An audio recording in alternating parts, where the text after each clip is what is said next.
Thank you.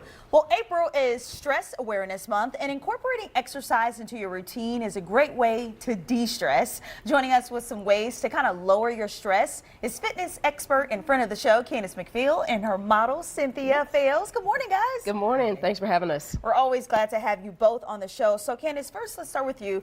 Tell us, how does exercise help us lower our stress levels? Yeah, it does so in like 4 different ways. Number one, it's going to help you feel less anxious, right? So think about it. Exercise helps lower nervous tension. So basically your muscles going to be less tight. You're going to feel less jittery, be less hyperactive, and you're going to feel less anxious overall.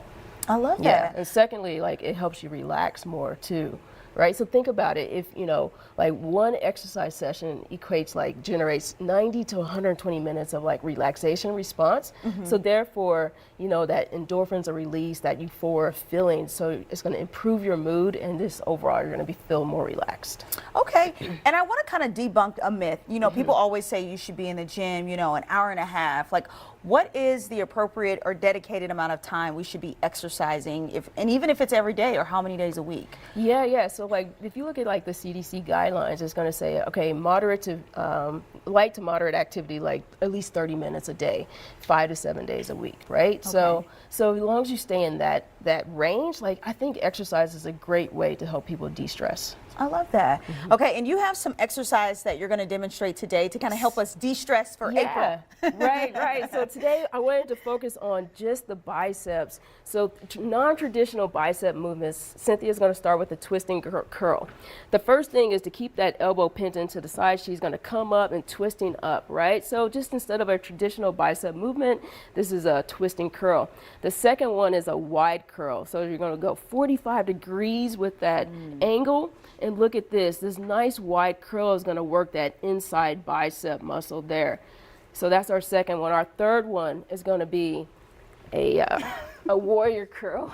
And so this one's going to mock the cable machine at the gym. So is that a heavier weight?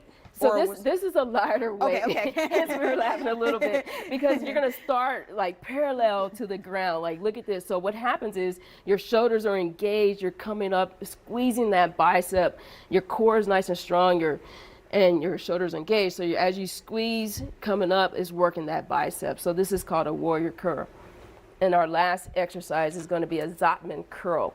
And so this has 3 parts. So you're going to squeeze up, right? Working that bicep. Keep those elbows down and pinned in for me. Come down. Yep. There you go. So now come down.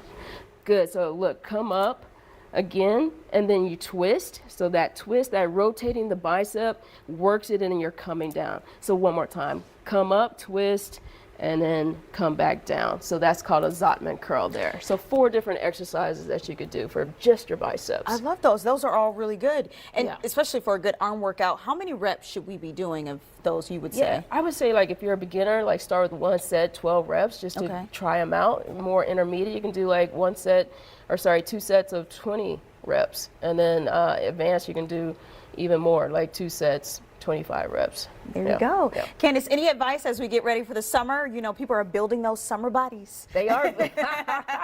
Yeah, well, one, use exercise to de-stress, right? Okay. But also, like, make sure you're exercising 5 to 7 days a week, some type of physical activity. You want to also do strength training at least 3 times a week. So making sure you hit every single muscle group. Today, we only did the biceps, but making sure you hit biceps, triceps, your chest, your back, your core, your quads, your hamstrings, and your calves. So you want to have that total body workout. That's what I've noticed lately. My hamstrings are one of my weakest muscles because we typically just skip past them and do the quads. So, and that's why everything has to be in balance, because the quads are people focus on more and the hamstrings get neglected.